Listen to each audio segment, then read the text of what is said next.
social. ¿Qué es lo que junta toda esta diversidad? Creo yo que es básicamente la pelea por la igualdad.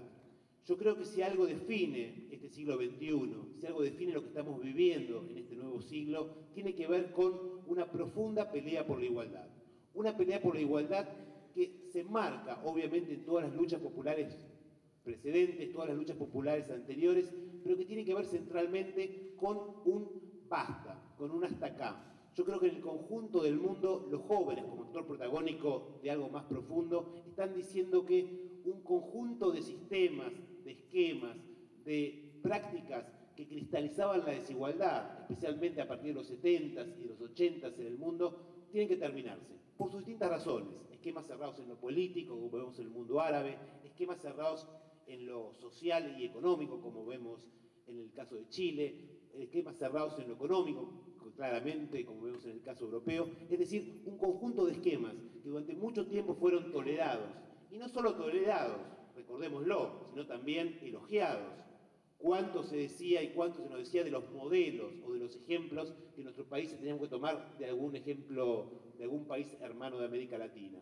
Cuánto se nos querían convencer de algunos organismos internacionales, no precisamente los que acá nos acompañan, pero cuántos organismos internacionales nos decían una y otra vez que frente a la decadencia de la educación argentina o latinoamericana había que mirar con claridad el modelo que estaba ocurriendo en Chile.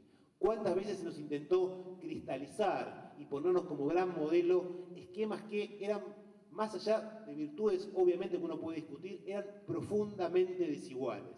Y esa profunda desigualdad es lo que fue motivando una y otra vez esta acción positiva, fuerte, profunda, de jóvenes que simplemente dicen queremos igualdad.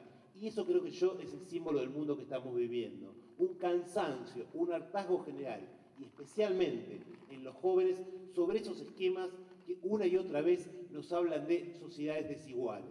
Esas sociedades desiguales que supuestamente habían venido para quedarse, esas sociedades desiguales que a partir de los 70s, los 80s y los 90s parecían ser el único camino de un mundo que bajo las leyes del mercado iba solamente para allá, y que oponerse en una cuestión de nostálgicos o de aquellos que no entendíamos cuál era el rumbo de la historia, cuántos de esos esquemas hoy están mostrando que son mucho más viejos que todo lo que ellos mismos pensábamos.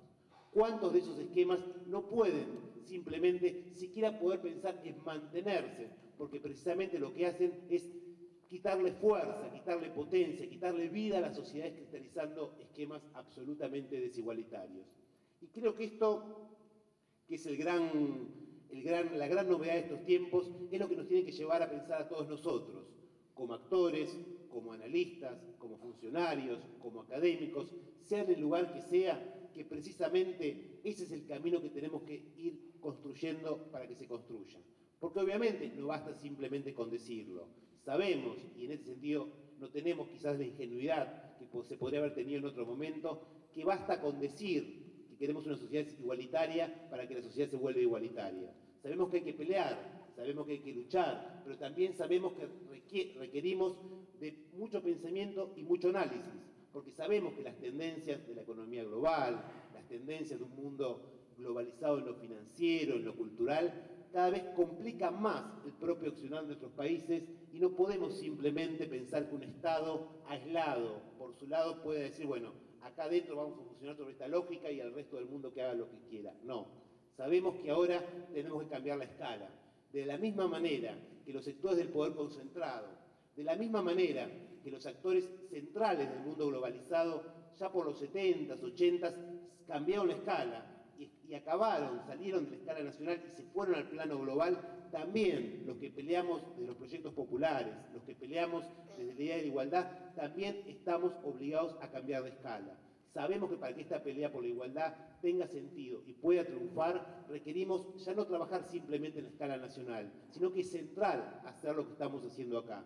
Es central trabajar, por lo menos en el plano regional, construyendo colectivos estatales en el mejor sentido del término, colectivos públicos, digámoslo así, lo suficientemente fuertes para poder sentar con bases sólidas y ponerle frenos a todas estas tendencias, a la individualización, a la desigualdad, a la sociedad puramente del consumo y del mercado. Y que esa construcción que tenemos que hacer es necesariamente una construcción novedosa.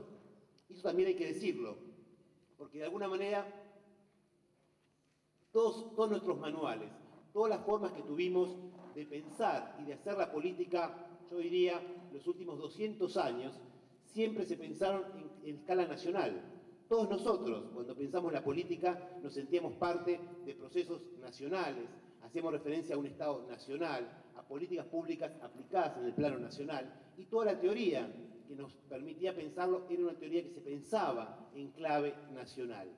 Justamente el hermoso desafío que tenemos nosotros por delante, y que no por eso, y no por casualidad en este sentido, es tomado tan fuertemente por la juventud, nos tiene que llevar a entender que ese nuevo modelo que podemos ir construyendo necesariamente requiere un cambio de escala. Necesitamos pensar en procesos democráticos regionales y, por qué no, globales, para poder enfrentar a esas fuerzas de la desigualdad, del mercado, del capitalismo financiero. Tenemos que teorizar y construir en nuestra propia praxis, en nuestra propia práctica, esas fuerzas políticas que puedan frenar con claridad esas tendencias y hacerlo de verdad, hacerlo eficientemente. Obviamente, esto puede sonar utópico. Y cuando uno leía a algunos que hablaban de estas cosas a fin del siglo pasado, principios de los años 2000, 2001, sonaba también, si se quiere, ingenuo utópico. Pero permítanme detenerme muy brevemente en una sola acción, un solo periodo que fue esos poco más de 6 meses que tuvo Néstor Kirchner al cargo de la UNASUR. Imagínense cuando Néstor asume la Secretaría General de la UNASUR con un periodo acotado de tiempo, ¿qué se podía pensar que él podía llevar adelante? Uno podía pensar, bueno, va a generar algunas de las pequeñas bases institucionales de un cambio, va a ir sentando de a poquito algunas ideas de cómo se va generando estas cuestiones, va a ir trabajando en algunas cuestiones puntuales que en 5 o 10 años generan alguna cosa, ¿no? Porque, como bien saben los especialistas en relaciones internacionales, las construcciones regionales no se miden en años, ni siquiera en lustros, se miden en décadas, ¿no? Cuando uno piensa en el mercado común europeo, la unidad europea, son procesos de muy largo plazo. ¿Qué podría hacer alguien en meses o en pocos meses? Y creo que acá está la clave, que cuando hay voluntad política, cuando hay decisión política, todo lo imposible puede lograrse. Y piensen apenas esos 6 meses, todo lo que logró Néstor Kirchner en esa iniciativa en la UNASUR. Piénsenlo brevemente. En esos 6 meses se frenó una posible guerra fratricida entre dos países hermanos como Colombia y Venezuela. En esos pequeños 6 meses se logró frenar un golpe de Estado como el de Ecuador. Y en esos pocos 6 meses se sentaron bases concretas que ahora estamos viendo florecer, como puede ser como puede ser una cosa muy concreta como el Banco del Sur. ¿Qué quiero decir con esto? Que está abierta la decisión política para construir un mundo más igualitario cuando hay un claro compromiso de hacerlo. Como lo hizo Néstor, como aprendimos nosotros de él, pero como cada uno de nosotros debe hacer todos los días, construyendo, militando, pensando, analizando, reflexionando. La tarea de un mundo mucho más igualitario es una tarea presente, es una tarea del presente y una urgencia del presente. Por eso mismo quiero simplemente convocarlos a esa tarea, agradecerles profundamente por estar acá y augurarles que si todos seguimos trabajando por este rumbo, muy rápidamente construiremos una sociedad mucho más justa, mucho más libre y mucho más igualitaria. Muchísimas gracias.